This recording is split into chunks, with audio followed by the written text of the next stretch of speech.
मानलं तर तुमचं भलं होईल, नाही मानलं तर दयानंदासारखे हाल होतील किंवा दुसऱ्या कोणासारखे होतील जे भक्ती न करता गेले. बघा, पुन्हा ऋग्वेद दाखवतो तुम्हाला.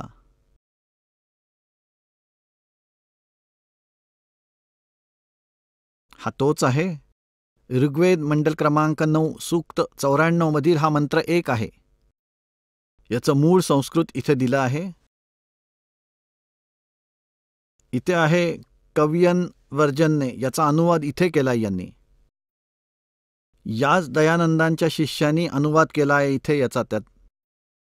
तो आहे परमात्मा, कर्माचा अध्यक्ष असणारा, सर्वांना पवित्र करणारा, कवींसारखे आचरण करत करत सर्व दृष्टवद्वपद मिळवण्यासाठी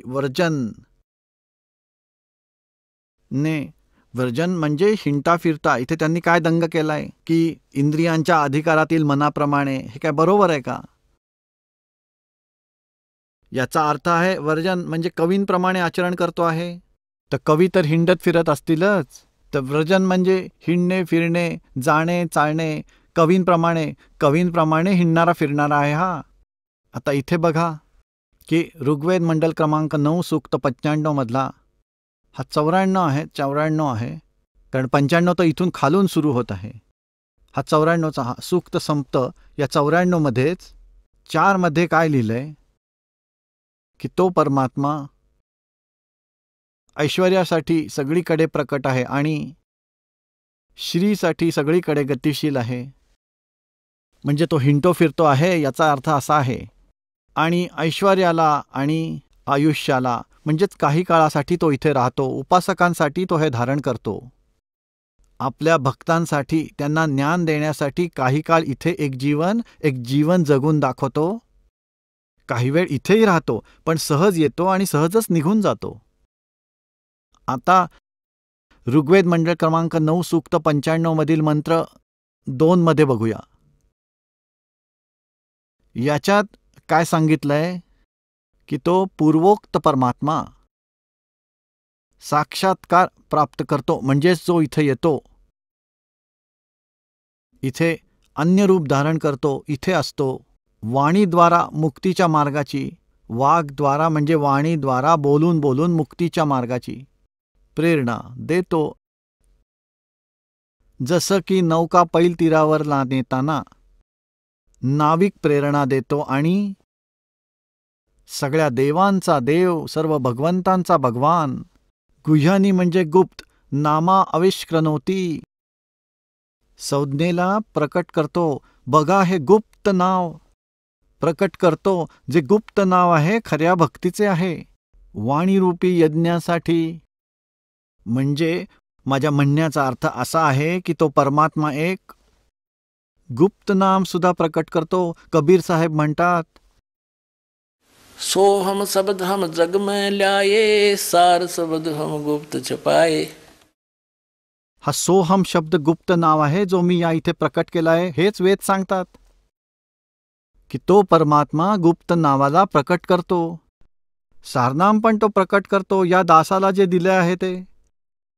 साऱ्या विश्वात खळबळ माजेल, सगळ्यांचं कल्याण होईल आणि सगळे विश्व पार होईल. सतलोकात जाऊ जिथे कोणतेही दुःख नाही. वेद सत्यविद्या नावाची वस्तू आहे. महर्षी दयानंद स्वतः म्हणतात बघा. महर्षी दयानंद म्हणतात की वेद सर्व सत्विद्यांचे पुस्तक आहे. महर्षी दयानंद. तर पुण्यात्मांनो, जर वेद सत्य आहे तर महर्षी दयानंदांचा सत्यार्थ प्रकाश जो अनुवाद आहे तो तर सत्यानाश प्रकाश आहे. झालं ना सिद्ध. वेदांमध्ये साकार सिद्ध केलंय भरपूर पुरावे देऊन की तो परमात्मा कवींसारखे आचरण करतो आणि हिंडत फिरत असतो सगळीकडे, कवींसारखं आचरण करतो, सर्वांना ज्ञान देतो. तर मग परमात्मा कोण झाला? कबीर देव आहे. हा पूर्ण परमात्मा आहे. ही लीला कोणी केली? तुमच्या समोर आणली की कबीर भगवानांनी, परमाक्षर भगवंतांनी काशीमध्ये विणकर म्हणून आले होते. स्वतःच्या डोळ्यांनी वस्तुस्थिती परमात्म्याच्या परमहापुरुषांनी सांगितली की दो ठोड़ है एक तू भया एक से दो, गरीबदास हम कारणे आए हो मग जो, वहां से चलकर आए हो हम कारणे. गरीबदास म्हणतात, अनंत कोट ब्रह्मांड का एक रति निभार, सतगुरु पुरुष कबीर हैं, ये कुल के सिरजनहार. तर कबीर जे काशीमध्ये आले होते ते पूर्ण परमात्मा आहेत आणि वेद त्यांचा महिमा गात आहे. यावरून हे सिद्ध होते की परमात्मा साकार आहे आणि एका स्थानावर राहतो, तिथून गती करून येतो आणि त्यामुळे त्यांचे नाव कबीर आहे. आता यजुर्वेद 5 मधील मंत्र क्रमांक 32 मध्ये हे बघा. 5वा अध्याय, यजुर्वेदाचा 5वा अध्याय. आणि इथे बघा 32वा मंत्र आहे. 32वा मंत्र याच्यात काय लिहिलंय? उसी गसी कबीर अंगारी रसी. इथे कबीर म्हटलंय, कबीर म्हटलंय. वैको कबीर अंगार्यसी बंभारेर वस्युरसी दुवसान सुधन्यू असी. आता याचा अर्थ बघूयात. हे जगदीश्वर, तू या कारणांमुळे कांतिमान आहेस. अंधारी म्हणजे खोट्या चालीरीतींचा शत्रू, अग म्हणजे पाप, आरी म्हणजे शत्रू म्हणजे पापांचा नाश करणारा आहेस. आणि इथे कबीर यांना हे असं केलंय, क्रांतप्रज्ञ केलंय. क्रांतप्रज्ञ इथे म्हणायचं होतं शत्रू. वा म्हणजे काय? का लिहिलं इथे?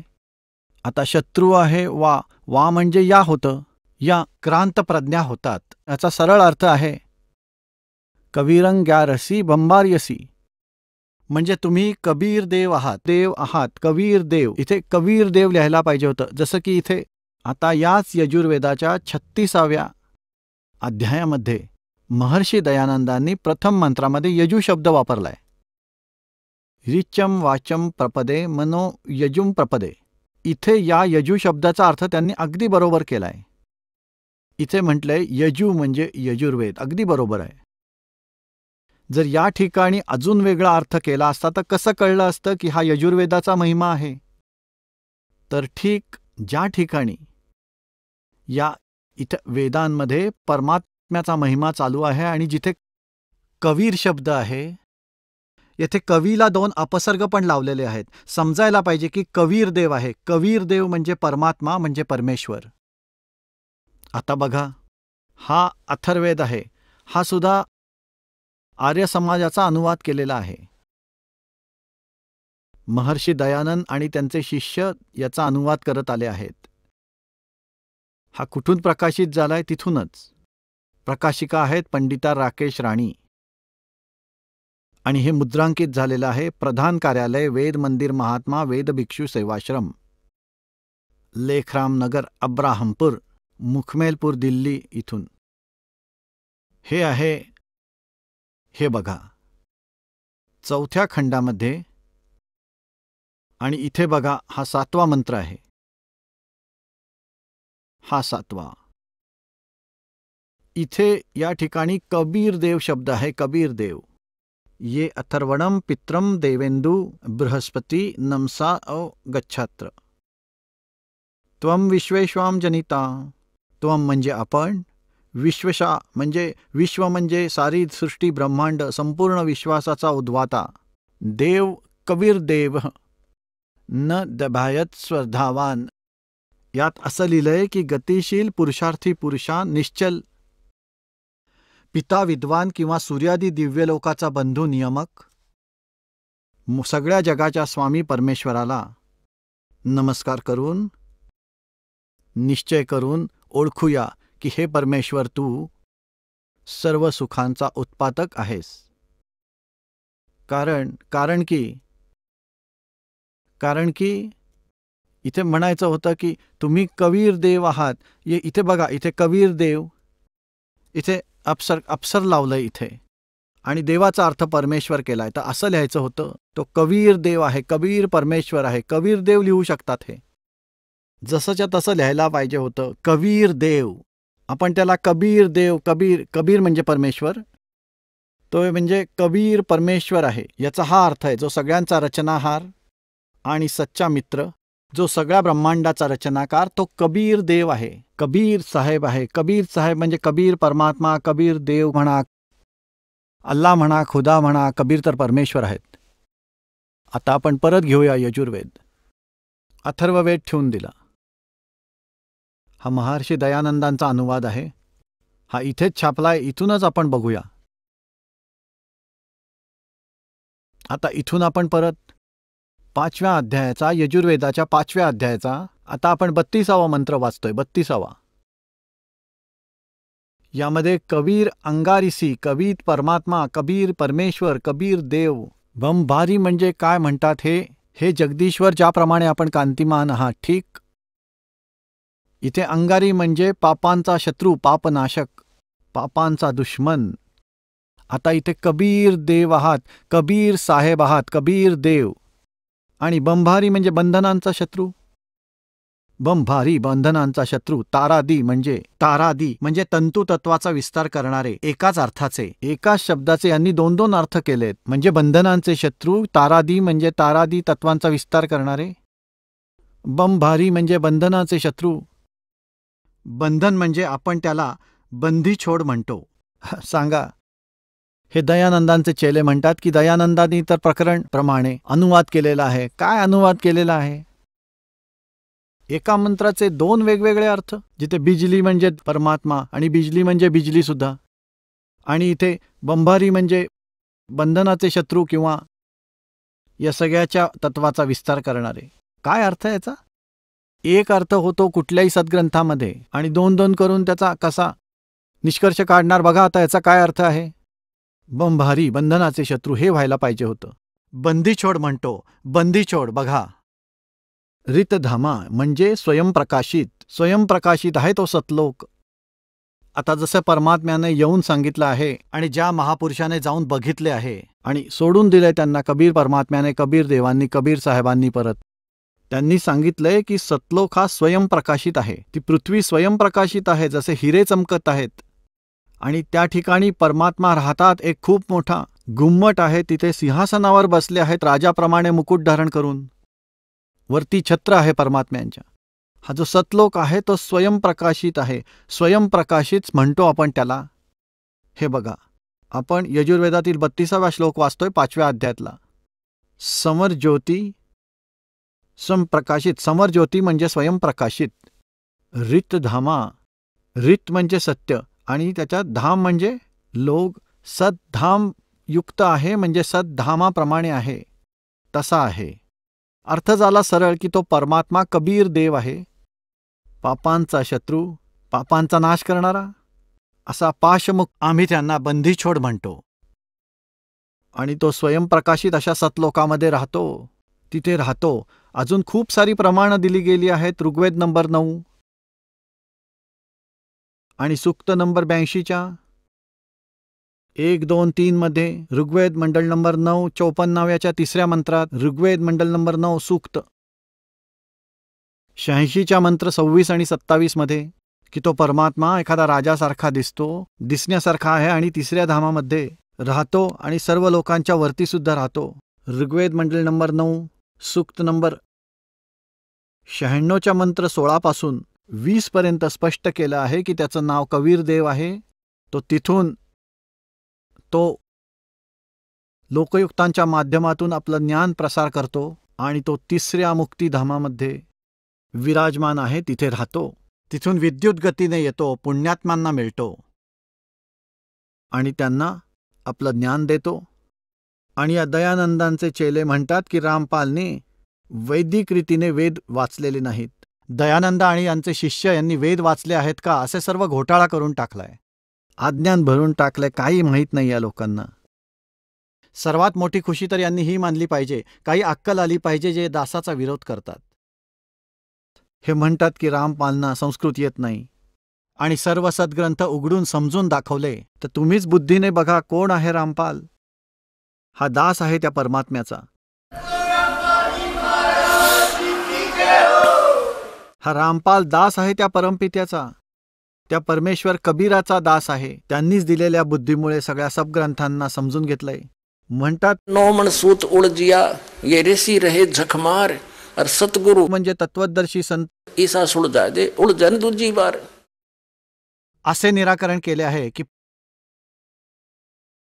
पुन्हा या कलियुगामध्ये गुंता होणार नाही. आणि ही जी लोक आहेत ना व्यर्थ बडबड करणारी विरोधी, डोक्याला हात मारून बसतील. लोक यांना बोलू देणार नाहीत. लहान मुलं सुद्धा म्हणतील बंद करा, तुमची फालतूची बडबड खूप ऐकली. या दासाने घसा फोडून सांगितले सत्याला समोर आणण्यासाठी, आणि जेलमध्ये सुद्धा गेले या सच्चाईला वरपर्यंत आणण्यासाठी, आणि ते तरी सुद्धा बकवास करतात. या दासांनी तर सगळं जीवन सोडून दिलंय परमात्म्यासाठी. परमात्म्याच्या शिष्यांपर्यंत या ज्ञानाला पोचवूनच सोडीन, माझ्यावर काही आपत्ती आली तरी.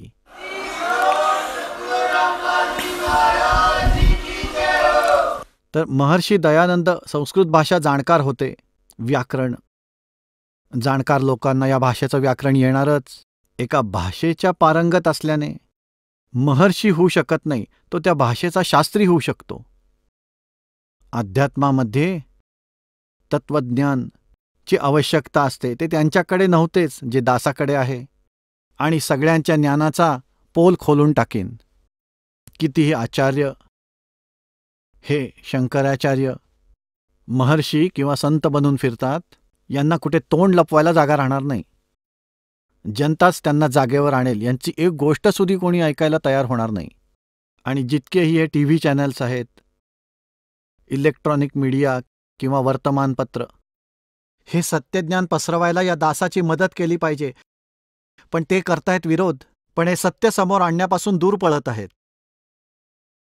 एक हे साधना चॅनल सोडून सर्वजण दूर पळतायत सच्चाईला पुढे आणण्याचे सोडून, तर हिताचं सांगतंय या जनतेच्या.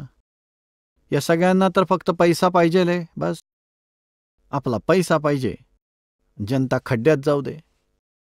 आणि एक आहे हे पुण्यकर्म करणारं साधना चॅनलचे जे मालक आहेत, आणि धन्य आहेत ते कार्य करणारे सगळे पुण्यात्मे, ज्यांना हे खरंच क्रेडिट मिळेल परमेश्वराचे संदेश त्यांच्या मुलांपर्यंत पोचवण्याचं हे काम करतात. त्यांना खूप मोठा लाभ होईल. आणि एक दिवस असं होईल, एकतर हे खरे विचार राहतील, नाहीतर हे सगळे टी व्ही चॅनल्स बंद होतील. तो दिवस लांब नाही.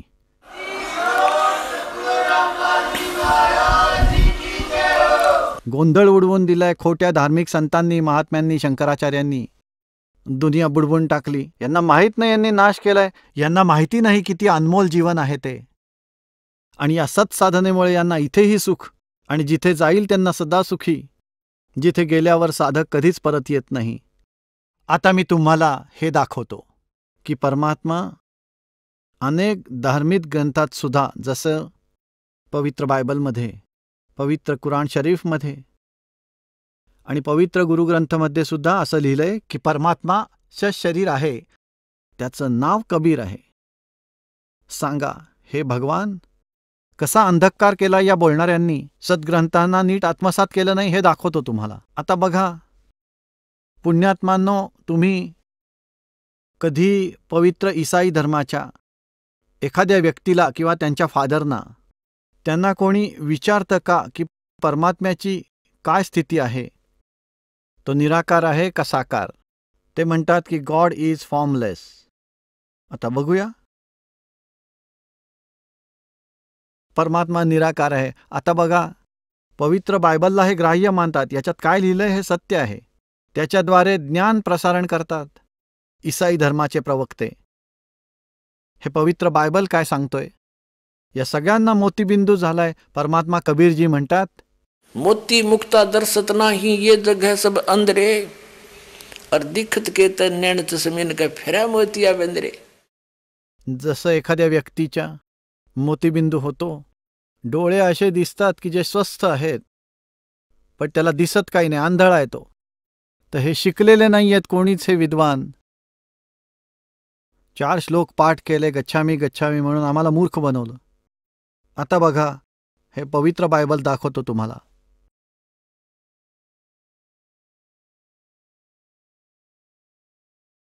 याचे उत्पत्ती ग्रंथाला बघूया. हे इथून छापलंय. हे संपूर्ण जीवन अध्ययन बायबल, हे सगळं ह्याचं हे इथे लिहून ठेवलंय. संपादक आहे डेव्हिड स्टुअर्ट, इंग्रजीचे संपादक डोनाल्ड सी स्टाम्प MA. आता सृष्टीची उत्पत्ती कशी झाली हे दाखवतो. हे इथून सुरुवात होते, जेनेसिस. जेनेसिस म्हणजे उत्पत्ती. 1 अध्याय 4 पानावर म्हणतात की परमेश्वराने आकाश आणि सृष्टीची उत्पत्ती केली. पृथ्वी ही सुमसान आणि बेडोल पडली होती आणि सगळीकडे अंधकार होता आणि परमेश्वराचा आत्मा पाण्यावर भ्रमण करत होता. परमेश्वराने उजेडाला दिवस आणि अंधाराला रात्र म्हटले. संध्याकाळ झाली, रात्र झाली, अशा प्रकारे पहिला दिवस संपला. परत दुसरा दिवस उजाडला, संध्याकाळ झाली, रात्र झाली, अशा प्रकारे दुसरा दिवस संपला. त्या दिवशी आणखी काही रचना केली. असा तिसरा दिवस सुद्धा गेला. असे करत 6 दिवस झाले. या 5व्या पानावर 1 अध्यायाचा श्लोक नंबर 26 वाचूया. सगळं काही झाल्यावर, उत्पत्ती झाल्यावर परमेश्वर म्हणाले, मी मनुष्याला माझ्या स्वरूपानुसार बनवले, माझ्या समान बनवले. आपल्या माणसांना परमेश्वर म्हणाला आपल्याप्रमाणे बनवले. आणि ते समुद्रातले मासे आणि आकाशातले पक्षी आणि पाळलेले प्राणी आणि सगळ्या पृथ्वीवर आणि सगळ्या सरपटणाऱ्या प्राण्यांवर जे पृथ्वीवर राहतात, अधिकार गाजवतात. सांगायचं हे आहे की ते जे बुद्धिमान आहेत त्यांच्यावर अंकुश ठेवण्यात यावा. मनुष्याला आमच्यासारखंच बनवू, परमेश्वरांनी सांगितलं. तेव्हा परमेश्वरांनी मनुष्याला आपल्याप्रमाणेच उत्पन्न केलं. आपल्याप्रमाणे परमेश्वराने त्याला उत्पन्न केलं. 4 ओळीत सांगितलेलं आहे. 4 ओळीत परमात्म्याने मनुष्याला आपल्याप्रमाणे उत्पन्न केले. परमात्मा कसा झाला? नर आकार, मनुष्य दृश्य. हे बघा, तर परमेश्वराने मनुष्याला आपल्याप्रमाणे उत्पन्न केलं. आपल्या स्वरूपाप्रमाणे परमेश्वराने त्याला उत्पन्न केलं. नर आणि मादी यांच्या रूपाने मानवाची निर्मिती केली. ठीक. आणि 7व्या दिवशी त्याने विश्राम केला. आता बघा 7वा दिवस. आणि याप्रमाणे आकाश, पृथ्वी आणि त्यांच्या सगळ्या सेनांचे बनवणे थांबले. आणि परमेश्वर जे काम करत होता आपलं, ते 7व्या दिवशी समाप्त केलं. ठीक. आपलं काम करून 7व्या दिवशी त्याने विश्राम केला. ठीक. आता इथे दाखवतो. 10व्या पानावर आलो. आदमने आपल्या पत्नीचं नाव अवार ठेवलं. ती सर्व मानवजातीची आदिमाता झाली. आणि परमेश्वराने इथे उद्दाम आणि त्याच्या पत्नीसाठी चामड्याचे वस्त्र तयार करून भेट दिले. सांगा, मग तो निराकार कसा काय झाला? वाटिकामध्ये फिरले, कपडे बनवून आणले त्यांच्यासाठी, तरीसुद्धा गॉड इज फॉर्मलेस. एक लोकवेद बनवला होता सगळ्यांनी, रट्टे लावून ठेवले होते सगळ्यांनी, सद्ग्रंथ नाही समजला त्यांना. मग इथे परमेश्वराने सांगितलं, मनुष्याने चांगल्या वाईटाचा अनुभव घेऊन आपल्यासारखाच एक झालेला आहे. मग हे आता असं न व्हायला पाहिजे की हात वाढवून जीवनाच्या वृक्षाचं फळ खाल्लं आणि नेहमी जिवंत राहिलं. यावरून असं सिद्ध झालं की या भगवानाची, परत परमेश्वराने असं सांगितलं की मनुष्याने भलं बुरं या सगळ्यांचं जाण घेऊन आपल्याप्रमाणे एक झाला. यावरून हे सिद्ध झालं की हा परमेश्वर एकापेक्षा जास्त पण आहे. हे 3 आहेत, जसे की ब्रह्मा, विष्णू, महेश या तिन्ही लोकांवर सुद्धा कंट्रोल करतायत. पृथ्वीलोक, स्वर्गलोक और पाताळलोक. आता बघा पान क्रमांक 24वर.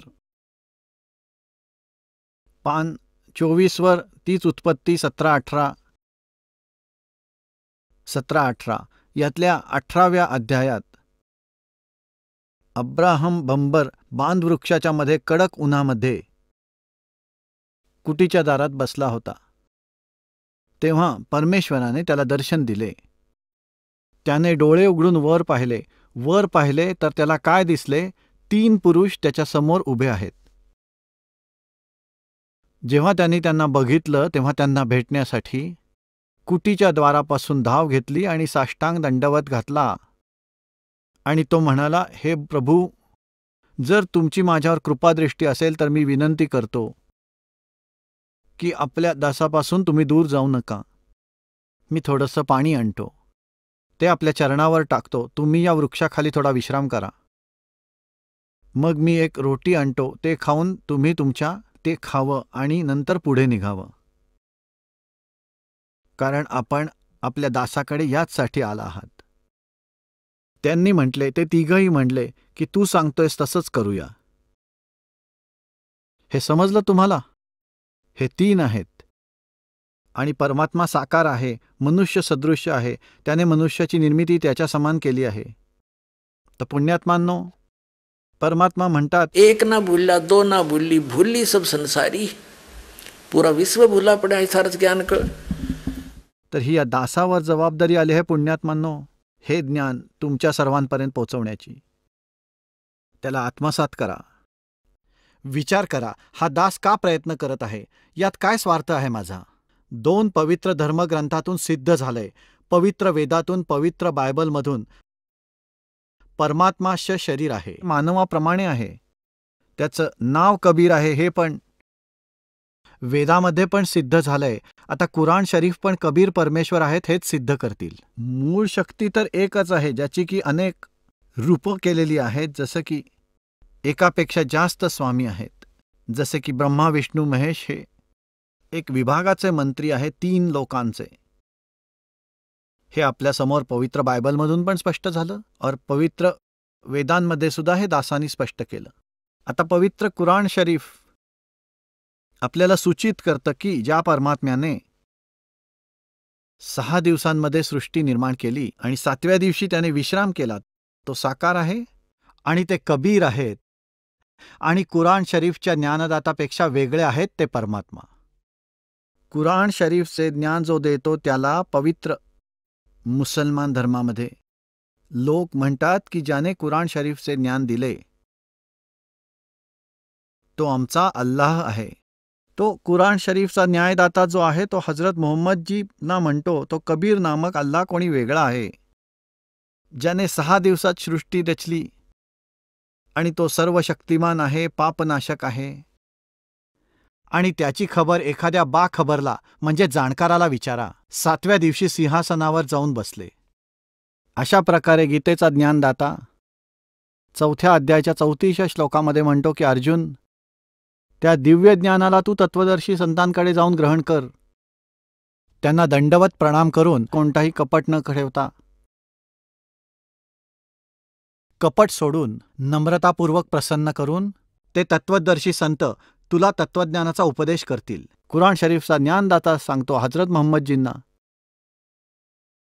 आता बघा, पवित्र कुराण शरीफ या पुस्तकामध्ये जे काही लिहिले आहे यामध्ये शंकेला जागा नाही. हे ते ज्ञान आहे की ज्यामध्ये कुठलीही चूक असूच शकत नाही. कुराण शरीफ लिहिलं आहे अरबी नागरी लिपीमध्ये. रूपांतरकार आहेत नंदकुमार अवस्थी. शेरवानी संस्करण हे कुठून छापलेलं आहे?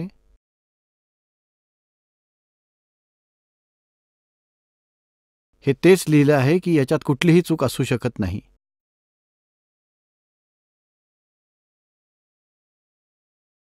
शेरवानी संस्करण प्रकाशक आहेत लखनौ किताबघर, मौसम बाग, सीतापूर रोड, लखनौ. इथून छापले आणि हे कॉपीराईट इथे सगळं लिहिलंय यांनी. आता याच्या इथे बघा, हे आहे कुराण शरीफ सुरत फुरकानी 25. हे 604 पानावर. ही आहे अरबी भाषा आहे, उर्दू लिपीमध्ये आहे. आणि हे सगळं ही भाषा अरबी हे देवनागरी लिपीत आहे. हे बघा, ही 52वी आयत आहे. 51वी समाप्त झाली. इथे लिहिलंय फला तुतियल काफिरन व जाहिदुम बिही जिहादन कबीरन. जसे संस्कृतमध्ये अनंतवाला मै लावतात, जसे कबीरम लिहिलंय कबीरम, त्यामध्ये मै हा शब्द काढून टाकलाय. जनता जेव्हा हिंदीमध्ये लिहिल तेव्हा कबीर सरळ सरळ कबीर, हे कबीर आहे. जिहादन याचा अनुवाद सुद्धा त्यांनी इथे केलाय हिंदीमध्ये. 51वी आयत संपली, 52वी सुरू झाली. कुराण शरीफचा ज्ञानदाता हजरत मोहम्मदना सांगतो की हे पैगंबर, तू या काफिरांचं ऐकू नकोस. कुराणच्या दलिलाने त्याचा सामना मोठ्या जोमाने करा. यांनी कबीरांचा अर्थ इथे मोठा केलाय. मोठा. आता त्याचा वास्तविक अर्थ आहे तो दास तुम्हाला सांगतोय. कुराण शरीफचा ज्ञानदाता तोच आहे जो वेदाचा ज्ञानदाता आहे, जो गीतेचा ज्ञानदाता आहे. आणि हा हजरत मोहम्मदजींना सांगतोय की हे पैगंबर हजरत मोहम्मद, तू इतर कोणाचंही ऐकू नकोस. कारण हे जे काफिर आहेत ते कबीरला अल्लाह मानत नाहीत, अन्य देवदेवतांना पूजतात. आणि तू माझ्याद्वारे सांगितलेल्या या कुराण शरीफची दलिलावर दृढ हो, विश्वास कर. आणि तो कबीर परमात्मा आहे जे इतर मानत नाहीत, त्यासाठी तू संघर्ष कर. त्यांच्या बोलण्यात येऊ नकोस, लढू नकोस. जिहाद म्हणजे द्वंद्व करणे नाही तर संघर्ष करणे असे आहे. ते म्हणाले कबीर भगवान नाही तर त्यांचं तू ऐकू नको. तर कितीतरी कष्ट सोसावे लागले. आणि ते दृढ भक्त होते मोहम्मदजी. त्यांनी कोणाचंच ऐकलं नाही आणि त्यानंतर खूप कष्ट सोसावे लागले. आता बघूया 53 आता आपण इथे हिंदी वाचूयात. सुरत फुरकानी 25 607 पानावर. इथे बघा 52वा पूर्ण झाला, हा 53 आहे. आणि हा तोच आहे ज्याने 2 नद्यांना एकत्र आणलं. एकीचं पाणी गोड तहान भागवणारं आणि एकीचं पाणी खारट कडू, आणि दोन्ही मध्ये एक मजबूत बांध घातला. आता 54 तोच आहे ज्याने पाण्याच्या एका थेंबापासून मनुष्याला निर्माण केलं. साहेबे नसीब, मग त्यांनी कोणाचा मुलगा कोणाची मुलगी बनवली आणि सासरकडचे म्हणजे कोणाचा जावई सून बनवलं. आणि तुमचा परमेश्वर प्रत्येक गोष्ट करण्यास सक्षम आहे. 55 मध्ये 54 झाली. आता काफिर अल्लाशिवाय अशा लोकांना पूजतात की जे त्यांना फायदा पोचू शकत नाहीत ना नुकसान. आणि काफिर तर आपल्या परमेश्वराकडे पाठ वळवून बसलेत, तोंड वळवून बसलेत. एक तर याच्यावरून हे सिद्ध झालं की कुराण शरीफच्या ज्ञानदातापासून वेगळा आहे कोणीतरी परमात्मा, ज्या विषयात हजरत मोहम्मदला सलाह मिळतीये. आणि हे पैगंबर, आम्ही तुला ऐकवण्यासाठी आणि अजाबची भीती घालवण्यासाठी पाठवले आहे. आम्ही तुला खुश खबर, या लोकांना म्हणा की मी तुम्हाला परमेश्वराचा आदेश पाळण्यासाठी पाठवले आहे, पण काही मजदुरी मागत नाही. हां, जे पाहिजे आपल्या परमात्म्यापर्यंत पोचवण्याचा मार्ग माहिती करून घे. आता 58 मध्ये हे पैगंबर, त्या जिंदावर भरोसा ठेव, तो कधी मरणार नाहीये. त्याची तारीफ बरोबर महिमा आणि पवित्रता सांगत राहा. आणि आपल्या भक्तांच्या गुणाचे तो चांगला जाणकार आहे आणि तोच पुजायला योग्य आहे. यांनी येथे काफी अर्थ केले. कोणाचा? आता बघा 58व्या आयातवर येऊ आपण. इवादे खबीरा. इवादे म्हणजे जो पूज्य आहे, पूजनाला योग्य. आता इथे 59 मध्ये सुद्धा खबीरा असा उल्लेख केला आहे, ज्याला तुम्ही कबीर म्हणा, खबीरा म्हणा, खबीर म्हणा किंवा कबीरा म्हणा. हे एकाच परमात्म्याचे नाव आहे.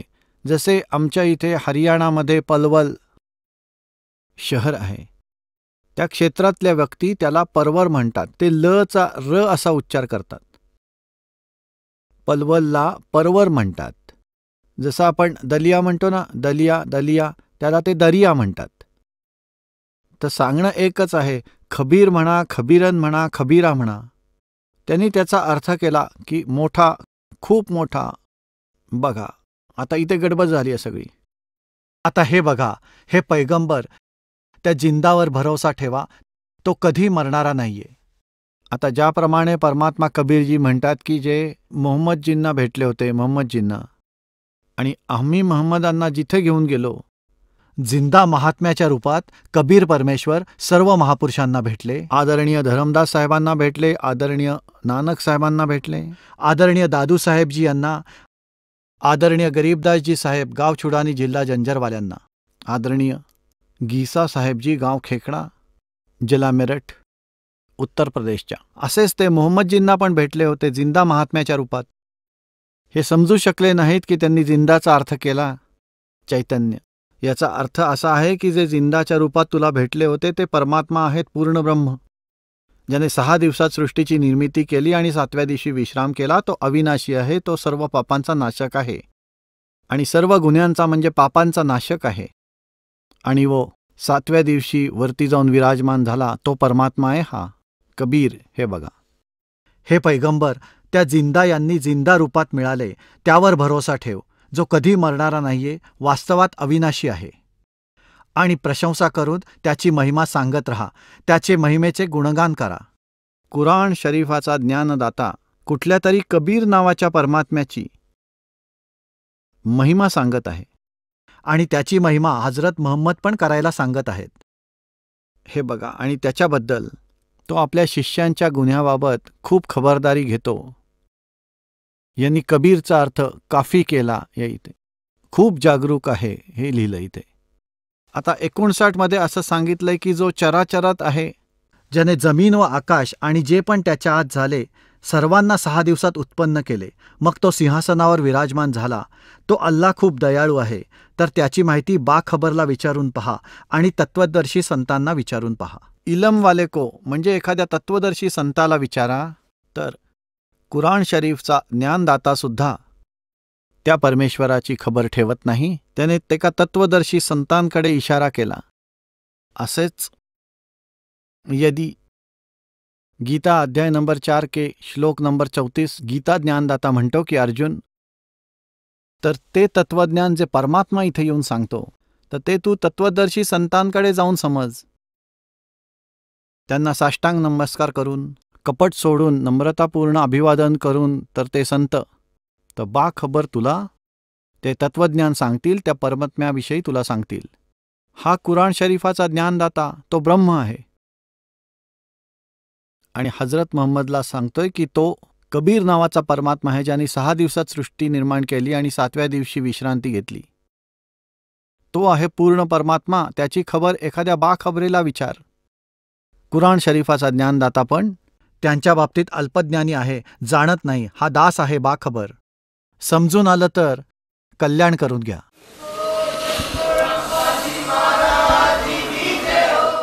आता बघा, 59 मध्ये कमाल केली आहे की जे आकाशात आणि जमिनीवर जे काही या दोघांमध्ये आहे, सर्व 6 दिवसात निर्माण केलं आणि नंतर तख्तावर जाऊन विश्रांती घेतली. वो अल्लाह बडा. इथे कबीर म्हणायचं होतं. हे बघा 59 वर हे लिहिलं आहे, अर हवान फसल बिही खबीरन. याचा अर्थ मोठा केला त्यांनी. इथे म्हणायचं होतं की तो अल्लाह कबीर आहे,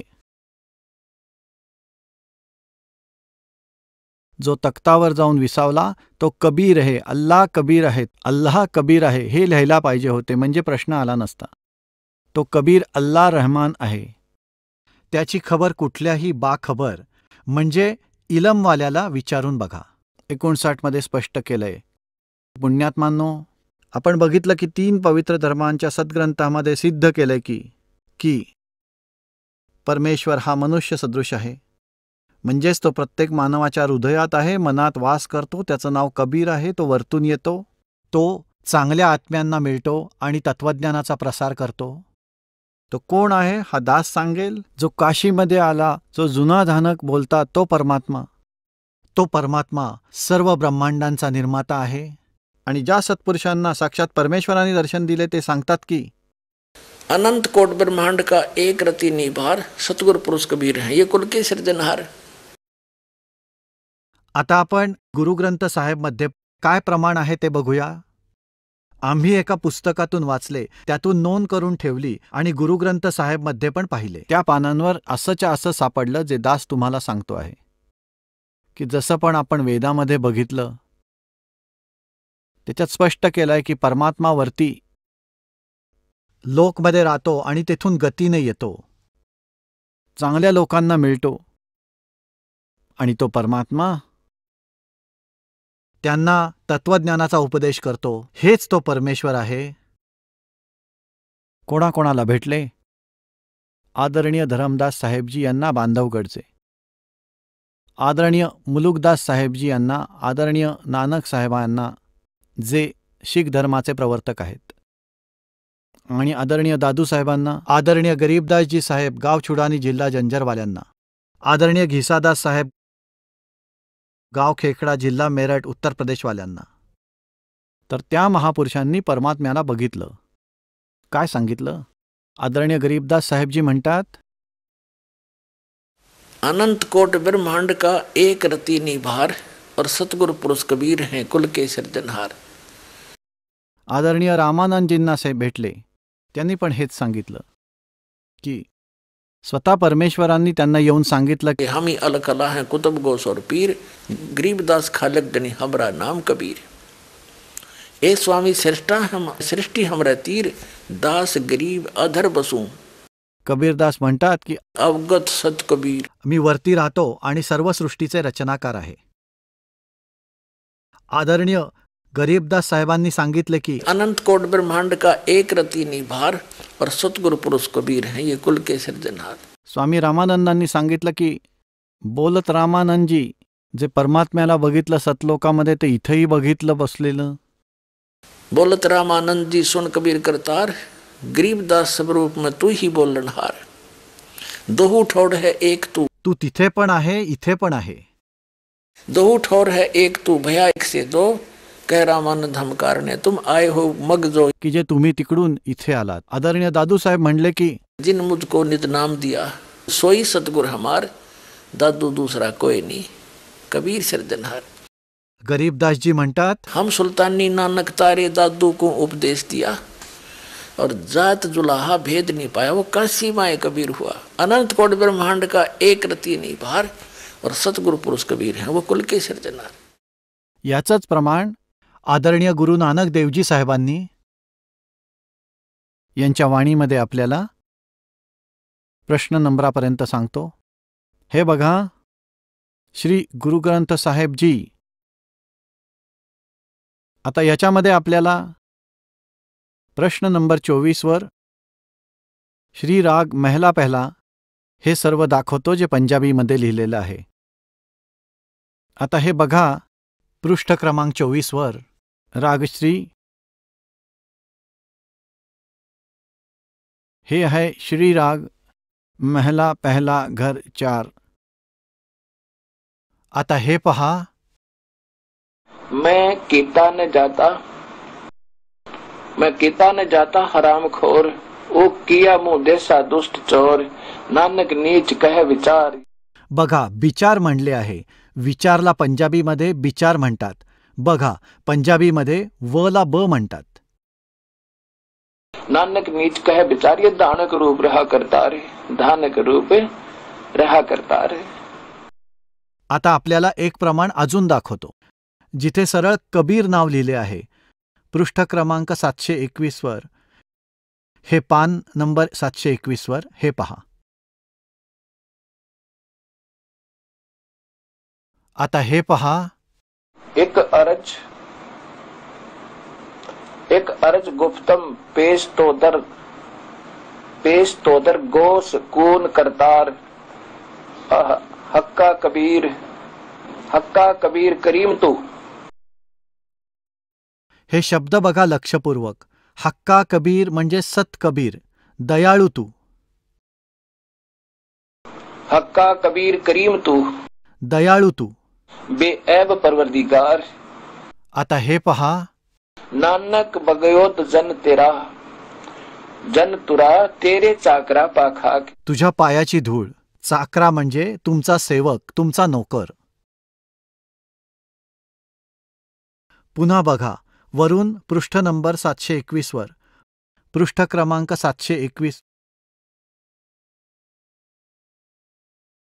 पुन्हा खाली पहा, हक्का कबीर, सत कबीर. हे एकदम समोर स्पष्ट दिसतंय. हक्का कबीर एकदम स्पष्ट लिहिलंय. हे सत कबीर, आपल्या चरणाची धूळ, आपला दास नानक. बोला, काय कसर राहिली आता? कोणी विचारलं, म्हणतात भगवान निराकार आहे. आणि महापुरुष काय म्हणतात? इथे परमेश्वर कबीर साहेब पण म्हणतात की